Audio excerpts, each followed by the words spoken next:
ஏன்னா இந்த பேர் வந்து அவ்வளோ பவர்ஃபுல்லான பேர். மெட்ராஸ் படம் பேர் மெட்ராஸ்காரன். நானாக ஒரு புதுக்கோட்டைக்காரன் நடிச்சிருக்கேன் இதில். அது ஃபஸ்ட்டு ஒரு வித்தியாசமான விஷயந்தான். கண்டிப்பாக எல்லா படமும் ஹிட் ஆகணும், எல்லாருக்கும் பிடிக்கணும், பெரிய லெவலில் வரவேற்பு பெறணும் தான் படம் பண்ணுறோம், எல்லாருமே பண்ணுறாங்க. அதே மாதிரி தான் மெட்ராஸ்காரனும் ரொம்ப நேர்மையாக ஜெனுவனாக எல்லாரோட உழைப்பும் போட்டு எல்லாம் பண்ணியிருக்கோம். கண்டிப்பாக நீங்கள் பார்த்துட்டு சொல்லுங்கள், எல்லாருக்கும் பிடிக்கும்னு நாங்கள் நம்புகிறோம்.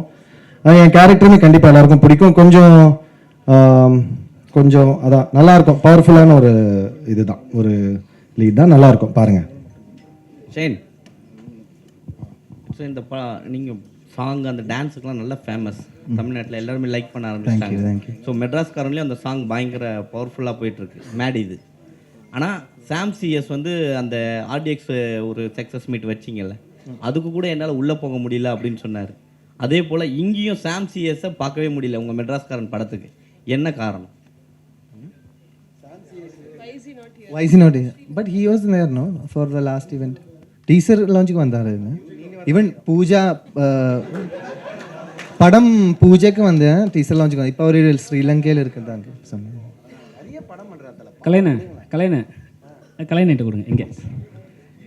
ஆனால் இப்போ நீங்கள் ஸ்டேஜில் சொன்னீங்க, ஸ்டேஜான பார்ட்டியாக உட்காந்துருக்காங்களே ஃபர்ஸ்ட் ரோல. ஸ்டேஜில் சொன்னீங்க பெரிய படங்கள்லாம் வந்து சின்ன படங்களை வந்து டோட்டலாக அழுத்திடுறாங்கன்னு நீங்கள்.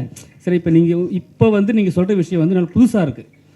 இது யாருக்கிட்ட எடுத்துன்னு போனால் சரியாக இருக்கும்? ஏன்னா நீங்கள் எல்லாருமே இண்டஸ்ட்ரியில் எல்லாருமே எல்லா கவுன்சிலுமே, நடிகர் சங்கம், தயாரிப்பாளர் சங்கம், இயக்குனர் சங்கம் எல்லாருமே ஒன்றா உட்காந்து பேசி ஒற்றுமையாக அந்த மாதிரி ஒரு முடிவு எடுத்தால் நல்லாயிருக்கும். கண்டிப்பாக அது வந்து என்னென்னா இப்போ நீங்கள் ஒரு படம் வரலன்றது வந்து எனக்குமே வருத்தமாக தான் இருக்குது. நானுமே ரொம்ப, ஏன்னா மகிழ் திருமணி சாரோட ஃபேன், அஜித் சாரோட பயங்கரமான, எனக்கு ரொம்ப பிடிக்கும் அவரை. அந்த படத்துக்காக வெயிட் பண்ணேன். பட் வரலன்னொடனே இவர் எடுத்தோன்னே தேங்க்ஸ் சொல்லிட்டாரு.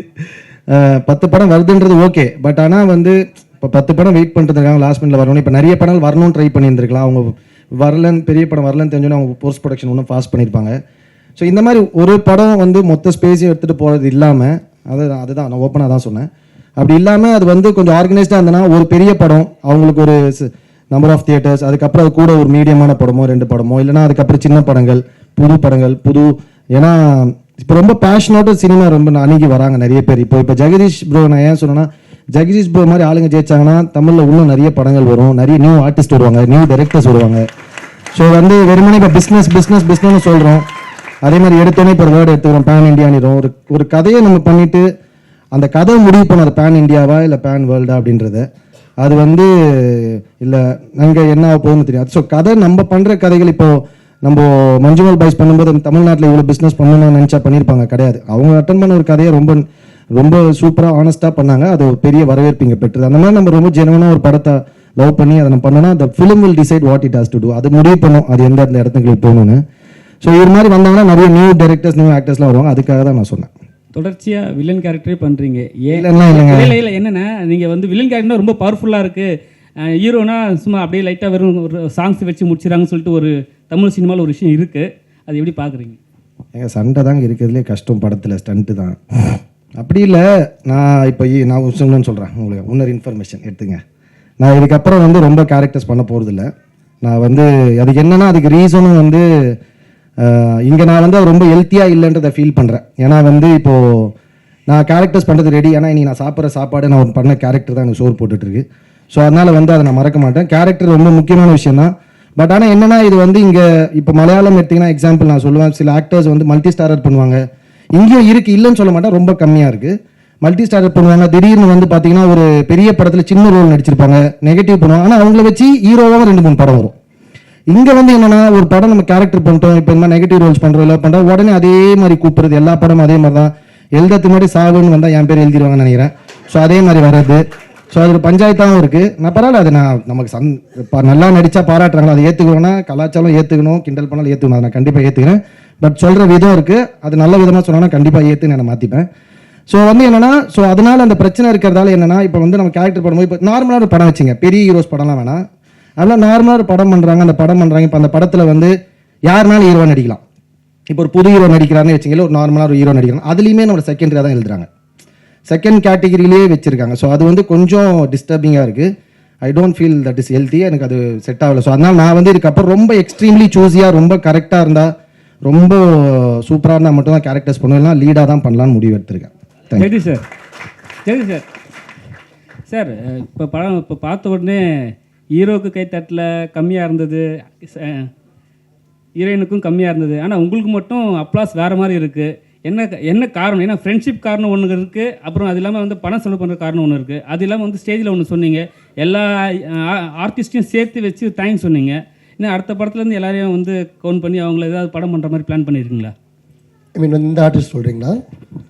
இல்லை என்ன சொல்கிறீங்க? சிம்பு சார் சொன்னீங்க, விஜய் சேதுபதி சொன்னீங்க, அஜித் சார் சொன்னீங்க. அது வாய்ப்பு கிடைச்சா கண்டிப்பாக பண்ணலாம். அது வாய்ப்பு கிடைச்சா கண்டிப்பாக பண்ணலாம், ஏன் பண்ணக்கூடாது? இல்லை ஒரு விஷயம் சொன்னீங்க, என்ன சொன்னீங்க? நண்பர்கள் பணம் செலவு பண்ணுறோம் காரணம். பணம் இல்லாத நேரத்துலேருந்தே நண்பர்கள் கூட இருந்தாங்க. நான் ஒரு விஷயம் சொன்னேன்,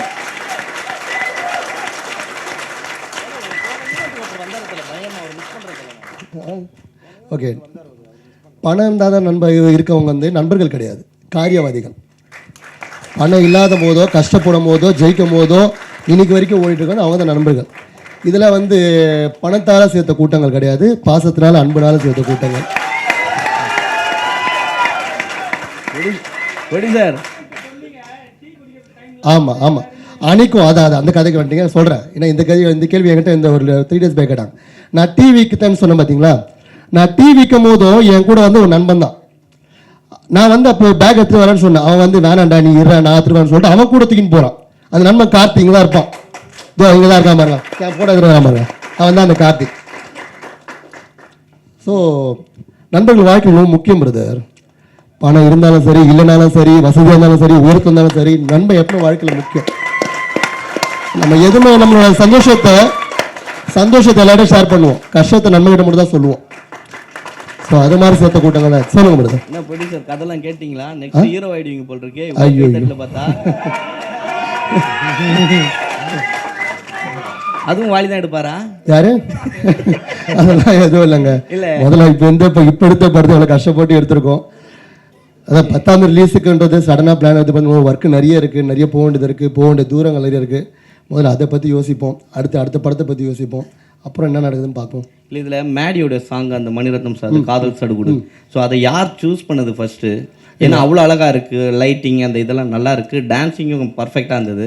பட் இது டைரக்டர் மட்டும்தான் யோசிச்சாரா இல்லை நீங்கள்? இல்லை நானும் அவரை டிஸ்கஸ் பண்ணது தான், டிஸ்கஸ் பண்ணது அந்த சாங்கு. பட் ஆனால் இந்த சாங் வந்து ஃபஸ்ட்டு வந்து சூஸ் பண்ணது வேற ஒரு சாங் போகலான்னு நினச்சோம். அதே அலைப்பாய படத்தில் ஃபஸ்ட்டு சாங் அது கல்யாண சாங் வரும் பாருங்க, அதில் அந்த சாங் தான் சூஸ் பண்ணி போகலான்னு இருந்தோம். சார் அதை விட வந்து காதல் சோடு நல்லா இருக்கேன்னு சொல்லிட்டு ஹீரோ அப்புறம் டேரக்டர் எல்லாம் டிஸ்கஸ் பண்ணுறோன்னு அப்புறம் கடைசியாக வந்து இந்த பாட்டே போகலாம் அப்படின்னு சொல்லி சூஸ் பண்ணது அந்த சாங். ஷைன், இங்கே சென்னையில் வந்து பார்த்தீங்கன்னா மெட்ராஸ்காரன் வந்து ஸ்லாங் வந்து வேறு லெவலில் இருக்கும், கேள்விப்பட்டிருக்கீங்களா? ஜஸ்ட் இப்படி தட்டிட்டு பைக்கில் ஏதாவது போயிட்டாவே வேறு மாதிரி வாய்ஸ் வரும். ஸோ அதெல்லாம் நீங்கள் கேட்டிங்களா? டைரக்டர் உங்களுக்கு எக்ஸ்பிளைன் பண்ணாரா? மெட்ராஸ்காரன்னா யாருன்னு சொன்னாரா? படத்தில் அந்த மாதிரி யூஸ் பண்ணியிருக்காங்களா உங்களை? ஓரளவுக்கு இருக்கு. இந்த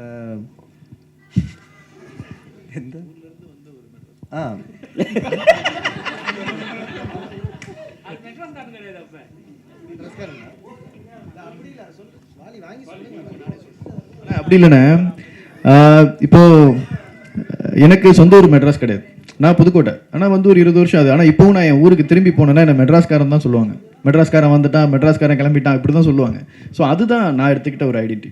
இன்னொன்று, சினிமாவில் எப்படி சொல்கிறது, காலங்காலமாக காமிக்கிற அந்த மெட்ராஸ் தமிழுக்குள்ளே நாங்கள் போகல. நீங்களும் நானும் எல்லோரும் பேசுகிற ஒரு வழக்கு தமிழுக்குள்ளே தான் அந்த படம் ட்ராவல் ஆகுது. ஸோ இதுதான் கலைனா. இல்லை ஆக்சுவலாக எல்லாம் நீங்கள் அங்கே சொல்லும் போது மலையாளத்துலேருந்து இங்கே வராங்க, தெலுங்குலேருந்துலாம் வராங்க அப்படின்னு சொன்னீங்க. ஆனால் தமிழ் சினிமாவில் பார்த்தீங்கன்னா 2ஆக பிரிஞ்சிருக்கு. அதை எப்படி பார்க்குறீங்க? தமிழ் சினிமாவில் படங்கள் வந்து ஜாதி ரீதியாக ஆயிடுச்சு. இப்போ மெட்ராஸ்காரன் அந்த லிஸ்ட்டில் இல்லை, பட் ஆனால் உங்களுக்கு தெரியும், அதனால தான் ஸ்பெசிஃபிக்காக உங்ககிட்ட இல்லைங்க. நம்ம அப்படி கிடையாது, நம்ம இன்க்ளூசிவ் பாலிடிக்ஸ் தான் பேசணும். என்னென்னா நம்ம யாரை ஒருத்தரை சரியாக காட்டுறோமோ அது பிரச்சனை இல்லை, யாரையுமே தவறாக காட்டக்கூடாது, அவ்வளோதான், சிம்பிள். ஓகேவா? ஸோ அது வந்து நீங்கள் பெருமை பேசுகிற, நான் என்ன சொல்கிறேன், உங்களை பற்றி நம்ம ஒருத்தரை பற்றி பெருமையாக பேசுனா அது அவங்க இஷ்டம், அவங்க விருப்பம், அவங்களோட கல்ச்சராக இருக்கலாம், முறையாக இருக்கலாம், அது பிரச்சனை கிடையாது. பட் அதுக்காக நீ மற்றவங்கள தப்பாக காட்டக்கூடாது, மற்றவங்கள தாழ்த்தி காட்டக்கூடாது. அதுதான் லாஜிக், அவ்வளோதான், சிம்பிள். சூப்பர். வாலி மச்சான் வந்திருக்காங்க, மனோஜ் ஆயிடா, நல்லா இருக்கியா? வாலி என்ன இங்கே அண்ணா, இப்போ ஒரு டேரக்டருக்கு ஒரு கனவு ஒன்று இருக்கும், படம் ரிலீஸ் ஆகுறதுன்ட்டு. ஆமா. ஆனால் என்னன்னா பொங்கலுக்கு ரிலீஸ் ஆகுறது வந்து பெரிய கனவு. அது யாருக்கும் ரிலீஸ் ஆகுது வாய்ப்பே கிடையாது, ரொம்ப கஷ்டம். ஏன்னா வந்து இப்போ இருக்கிற ஜென்ரேஷன் வந்து பெரிய பெரிய ஆக்டர்ஸ் மட்டும்தான் பண்ணுறாங்க. இப்போ வந்து உங்கள் மனநிலை எப்படி இருக்குது? அதுக்கு முழுக்க முழுக்க காரணம் எங்கள் ப்ரொடியூசர் தான். ஸோ அவருக்கு தான் நான் பெரிய தேங்க்ஸ் சொல்றேன். பொங்கலுக்கு நம்ம படம்லாம் வருமா அப்படின்னு யோசிப்போம்ல, ஸோ அதை சாத்தியப்படுத்தி காமிச்சிருக்காரு. ரொம்ப சந்தோஷமா தான் இருக்கு, பெரிய விஷயம் தான். அண்ணா அண்ணா அண்ணா இன்னும் கொஞ்ச நேரம் அவ்வளவுதானே.